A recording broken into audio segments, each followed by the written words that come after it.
नमस्कार दर्शक बंधु आपण को आम चैनल को स्वागत। आपणकर जदि मिथुन राशि होइथाए तेबे एही वीडियोटी केवल आपण मानक पई सेथिपई निजर व्यस्त बहुल समय मध्यरु मात्र 10 मिनिट समय आपण निज पई दियंतु एवं जानतु एही 2025 रे अंतिम मासटी माने डिसेंबर मासटी आपणकर केमिति रहिबो। एही डिसेंबर मासरे आपणक जीवन रे केण परिवर्तन आसीबो ना आपणक जीवन एबे जेउ भली भाबे अतिबाहित हेउची आगकु सेही भली भाव परिस्थिति आपणकर रहिबो। देखंतु एही डिसेंबर मासर राशिफलटी पूर्व मास गुड़िक परि सामान्य राशिफल नुहे, कारण एही मासरे छोट बड़ ग्रह को जदि आमे गणना करिबा तेबे 5टी प्रमुख ग्रह करुछंती राशि परिवर्तन एवं एथि मध्यरु गोटे एमिति गोचर हेबो जे वर्तमान समय रे माने आपणकर गत किछि मास हेबो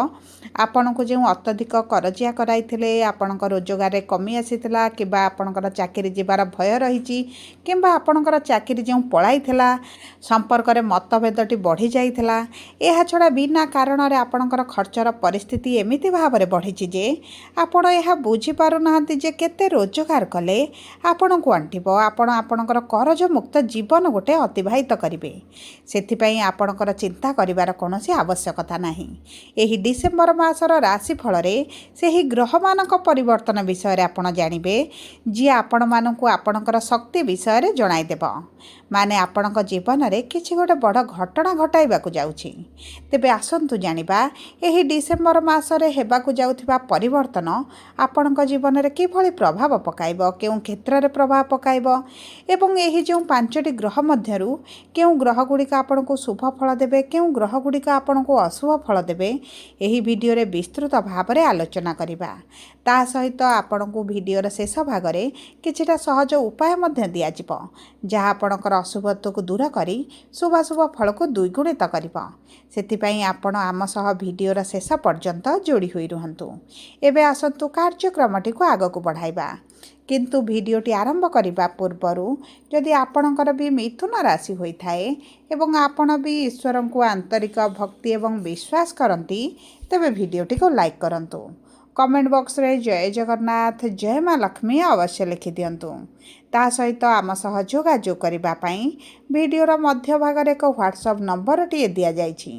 जो नंबर साहाय्य रे आपण आम सह जोगाजोग करी निजर नूतन कुंडली प्रस्तुत करि परिबे, कुंडली विश्लेषण कराई परिबे किंबा आपणकर चाकरी विवाह व्यवसाय प्रेम संपर्क शिक्षा स्वास्थ्य को नै किछि समस्या रहिछि ताहार सहजरे एवं स्वल्प मूल्य रे समाधान करि परिबे। ता सहित दर्शक बंधु जदि आपण आपणकर पर्सनल राशि लग्न नक्षत्र अनुसाई 2026 वार्षिक राशिफल रिपोर्ट निबा पई चाहुछंती आपणकर प्रत्येक मास किभଳି कटिबो, प्रत्येक मासर केण उपाय रहिछि जहा आपणकर सब मासर अशुभत्व को दूर करिबारे सहाय्य करिवो, कौन कौन घटिबो आपणक जीवन रे एही 2026 मध्य रे केउ मासरे घटिबो एही सब विस्तृत विवरणी सहित संपूर्ण 2026 राशिफल रिपोर्ट जदि नेबा पई चाहुछंती आम सह एही व्हाट्सएप नंबर रे जोगाजोग करंतु एवं बहुत स्वल्प मूल्य रे आपणकर संपूर्ण वार्षिक राशिफल रिपोर्ट आपण पाई परिबे। सेथिपई आपण आम सह वीडियो रे शेष पर्यंत जोड़ी होई रहंतु एवं व्हाट्सएप नंबर माध्यम रे आम सह जोगाजोग करंतु।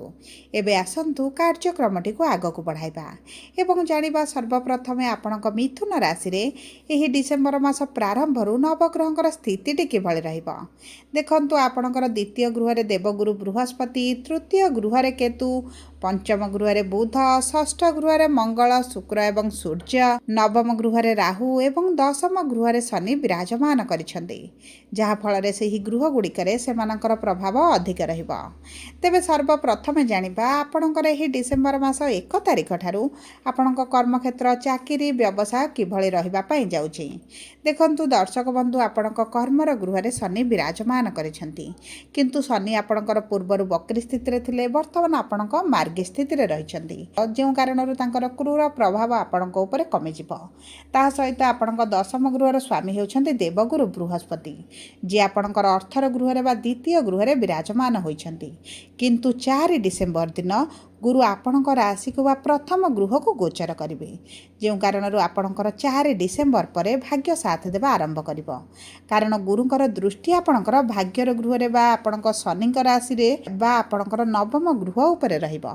तेणुक आपण जदि भाग्य भरोसा किसी कार्य करने चाहते भाग्य आपणक साथ देव भाग्य 2 पाद आगरे आपणकर चलिबो एवं आपणक कर्मक्षेत्र रे आपणकर मान सम्मान वृद्धि हेबा सहित उच्च अधिकारी होंतु आपणक सहकर्मी होंतु आपणको सम्मान देवा आरंभ करेंगे आपणकर कार्य को सम्मान देवा आरंभ करेंगे एवं देखंतु आपणकर जो परिश्रम फल गुड़िक वृथा जाउथिला एबे ताहा आपणको उचित फल प्रदान करिवो एवं आपणकर जो मिथ्या अभियोग लागुछि आपणको मिथ्या केस रे फसा जाउछि आपणकर छोट छोट भूल काढ़ी आपणको जो निंदा अपवाद दिया जाउछि ସେହି ସବୁ କ୍ଷେତ୍ରରେ ଆପଣ ନିଶ୍ଚିତ ଭାବରେ ଶୁଭ ପରିବର୍ତ୍ତନ ଦେଖିବେ ଏବଂ ଆପଣ ଦେଖିବେ ଯେଉଁ ପରିସ୍ଥିତି ଆପଣଙ୍କର ଏବେ ଅଛି ତା ସମ୍ପୂର୍ଣ୍ଣ ଭାବରେ ବଦଳିଯିବ ଆପଣ ଯଦି ଏହି ସମୟ ମଧ୍ୟରେ କିଛିଟା ନୂତନ ଚାକିରି ଚାହୁଁଛନ୍ତି କିମ୍ବା ଆପଣଙ୍କର ପୁରୁଣା ଚାକିରି ଛାଡ଼ି ନୂତନ ଚାକିରି ଏକ ଜଏନ୍ କରିବା ପାଇଁ ଚାହୁଁଛନ୍ତି ତେବେ ମଧ୍ୟ ଆପଣଙ୍କୁ ବହୁତ ଗୁଡ଼ିଏ ସୁଯୋଗ ମିଳିବ ଏବଂ ଏହି ସୁଯୋଗ ଗୁଡ଼ିକ ଆପଣଙ୍କୁ ଭବିଷ୍ୟତରେ ବହୁତ ଅଧିକ ସଫଳତା ମଧ୍ୟ ପ୍ରଦାନ କରିବ ଯଦି ଆପଣ କିଛି ସରକାରୀ ସ୍ତରରେ କାର୍ଯ୍ୟ କରୁଛନ୍ତି କିମ୍ବା ସରକାରୀ ଚାକିରି କରୁଛନ୍ତି କିମ୍ବା ଆପଣ ସରକାରଙ୍କ ସମ୍ବନ୍ଧିତ କିଛି କାର୍ଯ୍ୟ କରୁଛନ୍ତି ସେହି କ୍ଷେତ୍ରରେ ମଧ୍ୟ ଆପଣଙ୍କୁ ଶୁଭ ଫଳ ପ୍ରାପ୍ତି ହେବ ତା ସହିତ ଆପଣଙ୍କର ଯଦି ସାଲାରୀରେ ବୃଦ୍ଧି ହେଉନଥିଲା ଆପଣଙ୍କର ପ୍ରମୋସନ୍ ହେଉନଥିଲା ଏବଂ ବିଭିନ୍ନ ପ୍ରକାର କାରଣବଶତଃ ଆପଣଙ୍କ ପ୍ରମୋସନ୍କୁ ଡିଲେ କରାଯାଉଛି ଟ୍ରାନ୍ସଫର୍କୁ ରୋକାଯାଇଛି କିମ୍ବା ଆପଣଙ୍କୁ ଭୁଲ ଜାଗାକୁ ଟ୍ରାନ୍ସଫର୍ କରାଯାଇଛି କିନ୍ତୁ ଏବେ ଆପଣ ବଦଳିବା ପାଇଁ ଚାହୁଁଛନ୍ତି ହେଇପାରୁନାହିଁ ତେବେ ମଧ୍ୟ ସେହି କ୍ଷେତ୍ରରେ ଆପଣ ପରିବର୍ତ୍ତନ ଦେଖିବେ ଆପଣଙ୍କ ନୂତନ ଚାକିରିର ବହୁତ ଅଧିକ ସମ୍ଭାବନା ଅଛି ତାପରେ ଦେଖନ୍ତୁ ଭାଗ୍ୟର ଗୃହରେ ଯେହେତୁ ରାହୁ ବିରାଜମାନ ହୋଇଛନ୍ତି ଆପଣ ଚାଲାକ ଚତୁର ବୁଦ୍ଧିମାନ ମଧ୍ୟ ହୋଇଯିବେ ଆପଣ ଗୋଟେ ଟଙ୍କାକୁ କିଭଳି 2 ଟଙ୍କାରେ ପରିଣତ କରିବେ ସେହିଭଳି ବୁଦ୍ଧି ମଧ୍ୟ ଆପଣଙ୍କୁ ମିଳିଯିବ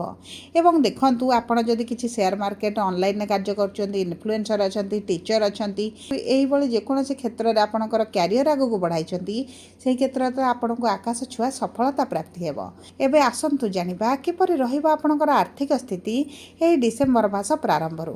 ଦେଖନ୍ତୁ ଆପଣଙ୍କର ଦ୍ୱିତୀୟ ଗୃହରେ ଯେହେତୁ ଗୁରୁ ବିରାଜମାନ ହୋଇଛନ୍ତି କିନ୍ତୁ ପ୍ରଥମ ଗୃହକୁ ଆପଣଙ୍କ ରାଶିକୁ ଗୋଚର କରିବେ ଆପଣଙ୍କ ଆର୍ଥିକ କ୍ଷେତ୍ରରେ ନିଶ୍ଚିତ ଭାବରେ ପରିବର୍ତ୍ତନ ଆସିବ ଏବେ ଆପଣଙ୍କର ଋଣ ବଢ଼ିଯାଇଛି କରଜ ବଢ଼ିଯାଇଛି ଲୋନ୍ ଆଣିଛନ୍ତି ସୁଝି ପାରୁନାହାନ୍ତି ଚକ୍ରବ୍ୟୁହ ଭିତରେ ଫସିଲା ଭଳି ଲାଗୁଛି ତେବେ ଆପଣ ଧୀରେ ଧୀରେ ମୁକୁଳିବା ଆରମ୍ଭ କରିବେ ଆପଣଙ୍କ ଋଣ ଗୁଡ଼ିକୁ ସୁଝିବା ପାଇଁ ଆପଣ ସକ୍ଷମ ହୋଇଯିବେ ଏବଂ ଅଧିକାଂଶ ଋଣ ମଧ୍ୟ ଆପଣ ସୁଝି ମଧ୍ୟ ପାରନ୍ତି ତା ସହିତ ଆପଣଙ୍କର ଯଦି କିଛି ଅର୍ଥ ଫସିକି ରହିଛି ଆପଣଙ୍କର PF ପଇସା ହେଉ ଆପଣଙ୍କ ସରକାରୀ ସ୍ତରରେ ହେଉ ଆପଣଙ୍କ କୌଣସି ରିଲେଟିଭ୍ ନିଅନ୍ତୁ ଆପଣଙ୍କ ବନ୍ଧୁ ବାନ୍ଧବ ପରିବାର ବର୍ଗ ଯେକୌଣସି ଜାଗାରେ ଆପଣଙ୍କର ଅର୍ଥ ଫସିକି ରହିଛି ଏବଂ ଆପଣ ଆଣିପାରୁନଥିଲେ ସେହି ଅର୍ଥ ମଧ୍ୟ ଆପଣଙ୍କର ପ୍ରାପ୍ତି ହୋଇଯିବ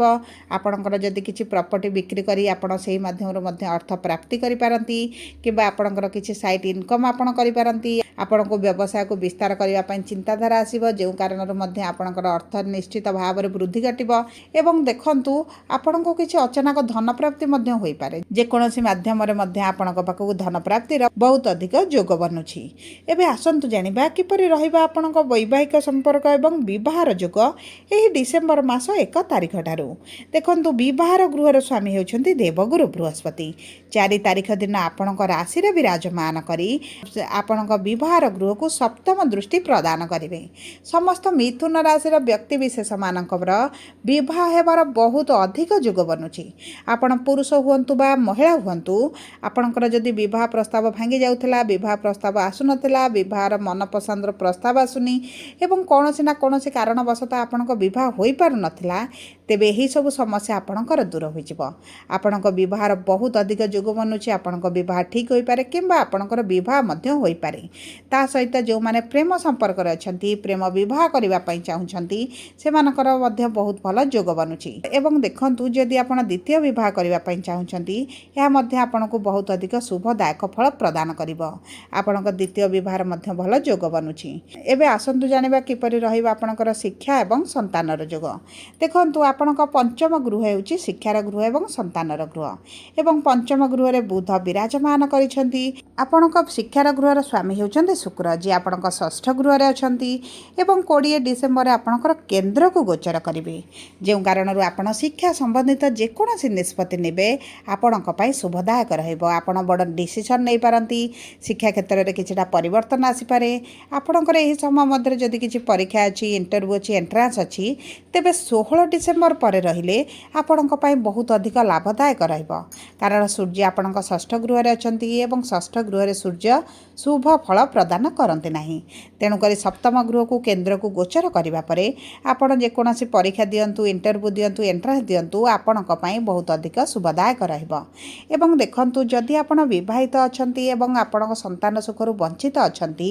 दीर्घ दिन हला आपणकर पूजा पाठ विधि एवं मेडिकल ट्रीटमेंट नेबा पर मध्य आपणक संतान प्राप्ति वंचित रही जाइछंती तेबे आपणक संतान प्राप्ति पई 20 डिसेम्बर पर बहुत भल समय आसीबो कारण आपणक संतानर गृहर स्वामी शुक्र केन्द्र को गोचर करिवे एवं सप्तम गृह रे रही आपणक राशि को दृष्टि देबे माने आपणकर प्रथम गृह आपणक गृह को दृष्टि देबे तेणु करी आपणक शुभ फल प्राप्ति हेबो संतान प्राप्तिर बहुत अधिक संभावनाटी बढ़ी जिवो ता सहित जदि आपणक प्रथम संतान सहित किछि मनमालिन्य मतभेद चली एवं आपणक संतान आपणक ठारू दूर रे रहिछंती तेबे मध्य आपणक संपर्क रे धीरे धीरे परिवर्तन आसीबो आपणक संतान आपणक पाखु आसी पारंती धीरे धीरे संपर्क रे आपण परिवर्तन देखिबा सहित आपणक पुत्रंकर स्वास्थ्य शिक्षा क्यारियर किंवा विवाह को नहीं जदि किछि चिंतित अछंती तेही चिंता मध्य आपणकर दूर होई जिवो एबे आसंतु जानिबा किपरि रहिबा आपणकर स्वास्थ्य एही डिसेम्बर मास 1 तारिख ठारू देखंतु आपणकर राशि स्वामी होछंती बुध दी आपणकर पंचम गृह रे अछंती किंतु 6 डिसेम्बर दिन आपणकर षष्ठ गृह को गोचर करिवे तेणु करी आपणकर स्वास्थ्य रे किछिटा समस्या आपण अनुभव करि पारंती ऋतुकालीन समस्या देखा देई पारे पेटर जंत्रणा देखा देई पारे स्टोमाक गैस डाइजेशन रे समस्या आपणक स्किन रिलेटेड समस्या चर्म रे इन्फेक्शन हो एलर्जी हो एही बळी किछिटा छोट बड़ समस्या आपणकर देखा देई पारे सेति प्रति आपणको विशेष भाव रे ध्यान देबाको पड़िबो एवं ता सहित आपणकर खाद्य पानीय को विशेष ध्यान न देले आपणकर फूड पॉइजनिंग होई पारे किंबा आपणकर खाद्य को नहीं किछिटा स्वास्थ्य रे समस्या मध्य देखा देई पारे सेति पई हे डिसेम्बर मासर